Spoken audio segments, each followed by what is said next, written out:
Hey guys.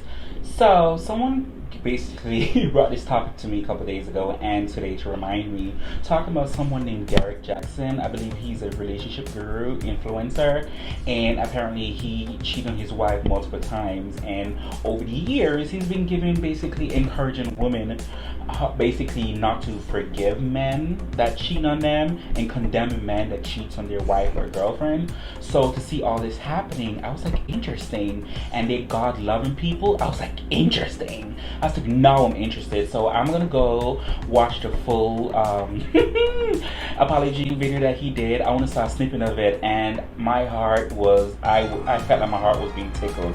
The marketing behind this, oh my god, how much money he's gonna make. Oh, how much money he's gonna make off of this. I was like, Jesus Christ, how he was holding his wife, and basically people was mad that he's talking in third person. I don't know why. Sometimes I do know that when people do talk in third person, they're trying to differentiate or dissociate the negative impact that they cause based off their actions since he cheated on his wife. So, but the snippet that I saw on Twitter, because you know Twitter, social media, people don't mind their business, so they gave me what I needed. So basically, he was talking in third person. A lot of people was mad about that he's very narcissistic. And I was like, yeah, I get that, but this is good marketing. Like, good marketing. I was in heaven. How he was spinning this story. I was like, oh my god. And I believe he also released a book. I was like, oh, Jesus Christ, just take me to bed, sir. I was really fascinated by this marketing strategy.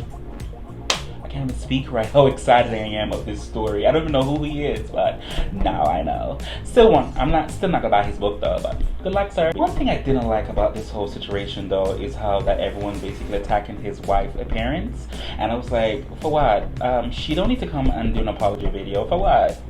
She's not the one who cheated, and everyone talking about how she looked.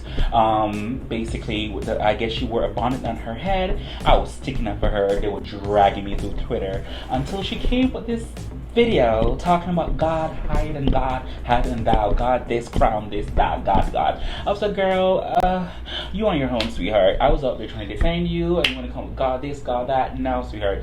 To me, you didn't have to make no video to explain your appearance to nobody. First of all, that's your husband, not the side piece. That's your husband. By the end of the day, you own half whatever he has anyway. And if I was you, I would go and take it. Christians, I can't with some of them sometimes.